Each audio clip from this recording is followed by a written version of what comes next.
Born on February 24th, 1902 in Edmonton, England. I was the oldest of 4 children.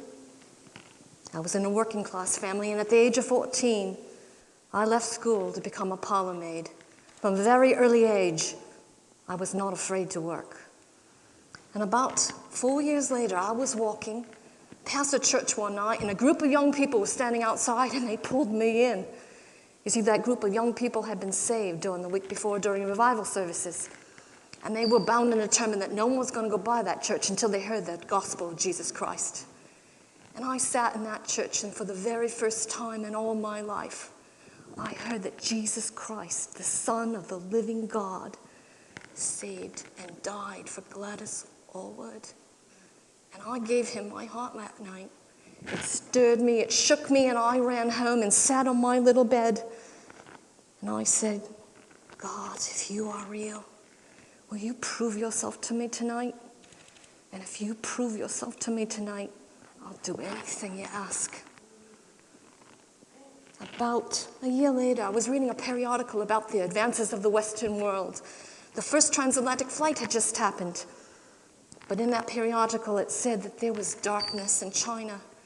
There were millions of people who had never heard of Jesus Christ. And it burned in my heart, and I knew I needed to go. So I went down to the China Inland Mission in London. And I told them I wanted to be a missionary. And I signed up for classes and started taking classes. But it wasn't long before they said, you know, your lack of schooling, you're not a good candidate for a missionary. And they discharged me. Well, all right, I understand. But someone needs to go. So at that moment, I determined I'm going to find somebody to go to China. And I talked to everyone I could come in contact with. Every doctor, every nurse, because obviously God needed an educated person to go. I talked to my employers. I even talked to my family members. They see me coming, they go the other way. And it was my brother who finally challenged me. And he said, do you know anything about China? Nope. You know anything about the people of China? Nope. Then Gladys, why do you want to go to China? Because they need to hear about Jesus Christ. And he said, well, I'm not going to go.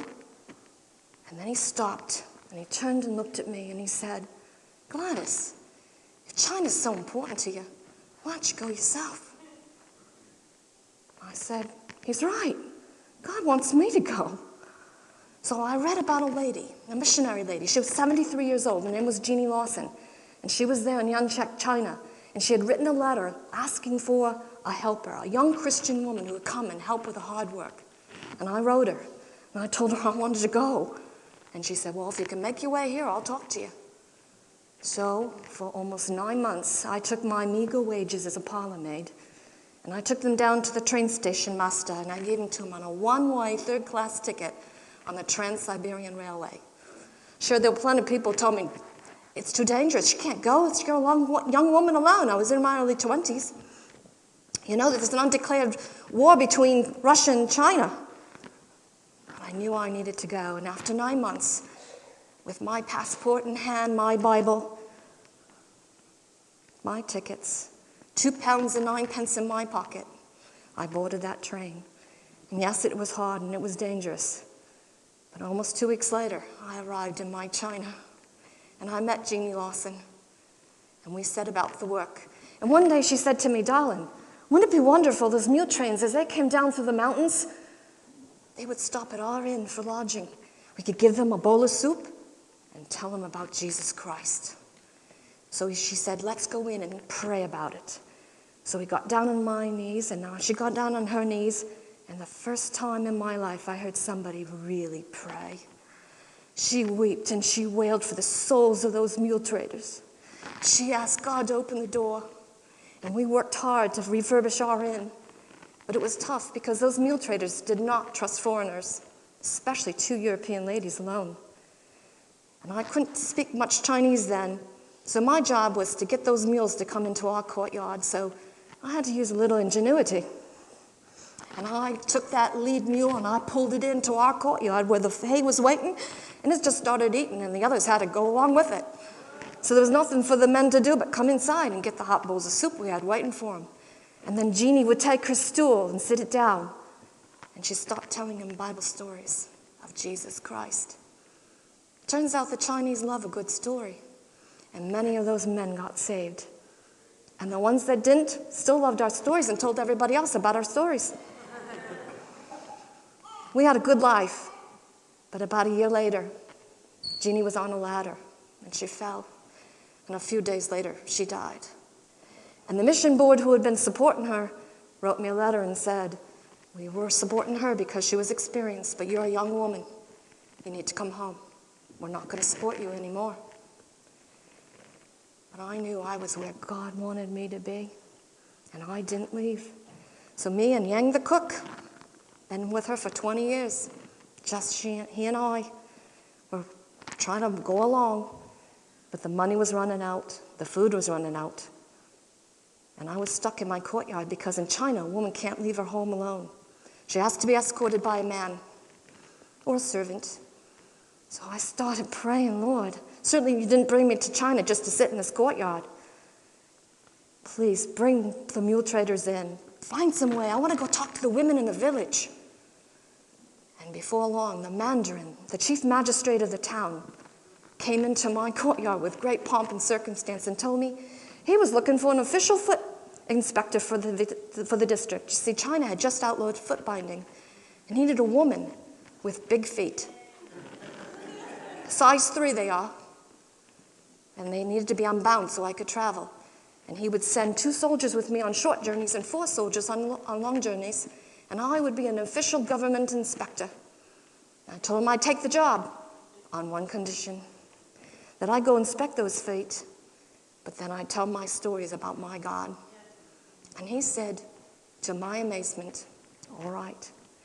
So I became an official foot inspector. I got to go to the villages, and I would call all the people into the middle of the village and say, "You must not bind your children's feet, your little girls. It's outlawed." And for the women who wouldn't come out, I'd go into their homes, and I'd unbind the feet of those babies and those little girls, and then I'd massage them because it hurts terrible when you unbind them. And then I'd tell them stories of my God, and I taught them songs, and many village people got saved. I have to tell you, though, that during that time, I had a great loneliness happening in me. I longed for fellowship. I longed for companionship. The work was hard, and surely God was going to send me a husband. And I looked at those mule trains coming down the mountain for that man that I'm sure God would send to me, but he never came. And then I started praying for a fellow worker, perhaps a European lady, someone from England maybe, that we could talk about England. I was so homesick. She never came. Friend, if you have a missionary that you know, you should be praying for them every day.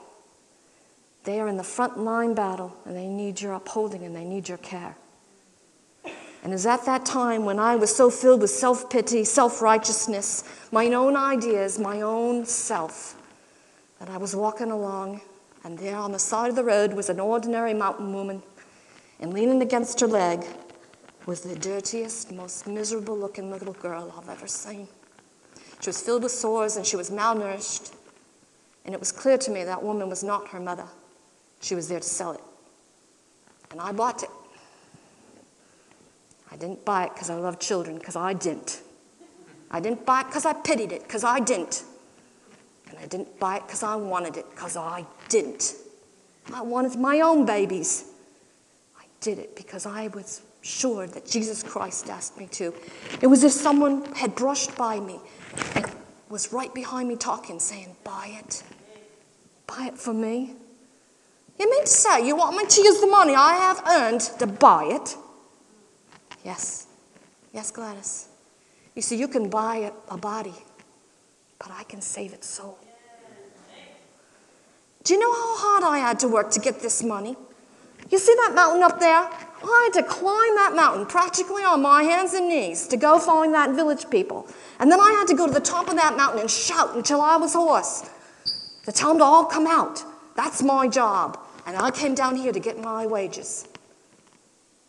And then I heard, "Yes, I understand, Gladys. I know how you feel." You see, one day I walked up a mountain too. And I perspired all the way up that mountain. But when I got to the top of the mountain, I didn't shout. In fact, I didn't even open my mouth. I let those men do to me whatever they wanted. And they nailed me to a cross. Do you want to know why? I had no money, Gladys. I had nothing to give. So I gave myself. And I was 33 years old. And at that moment, I wept. Friend, have you ever been to Calvary? Do you know what it cost the Son of the living God at Calvary? Blood, sweat, tears, and murder. It was a horrific death, and he did it for you. And he did it for me. And at that time, I knew he had bought me, and I stopped struggling with him. And at that moment, I gave him my body, my soul, and my spirit. And I said, God, whatever you have for Gladys Aylward, I really relinquish it. It was the first act of what would be my total submission to God. And I bought that baby. And she became my daughter. She became the first of many children that God brought into my life. And I knew what God had for me. It was to save the lost little children of China. And by the time the Japanese had come and bombed China, I had 40 children in my care and my inn. God clothed us. He fed us. I taught them about Jesus. We sang together. We had a wonderful life. But when the bombs started hitting the other villages, there were many orphans. There were many unwanted children in China. And they all seemed to come to the Inn of the Eighth Happiness, my inn. And by the time the foot soldiers were coming and we had to desert our village, I had to take all those children, all 94 of them, through the mountains of China and across the Yellow River to Xi'an to safety. God provided for us all the way. Friend, God doesn't need your abilities. He wants your heart. And when you give him your heart and he put it in his hands, he will use it in a wonderful way. And you'll find you'll be useful wherever he puts you because he's prepared you for it. But you have to let go. You have to allow him to use you. I wasn't God's first choice for what I did for China. I don't know who his first choice was. Perhaps it was a man, a wonderful man, a well-educated man. I don't know what happened. Maybe he died. Maybe he was unwilling to go. But then God looked down and saw Gladys Aylward. And I said, God, I'll go.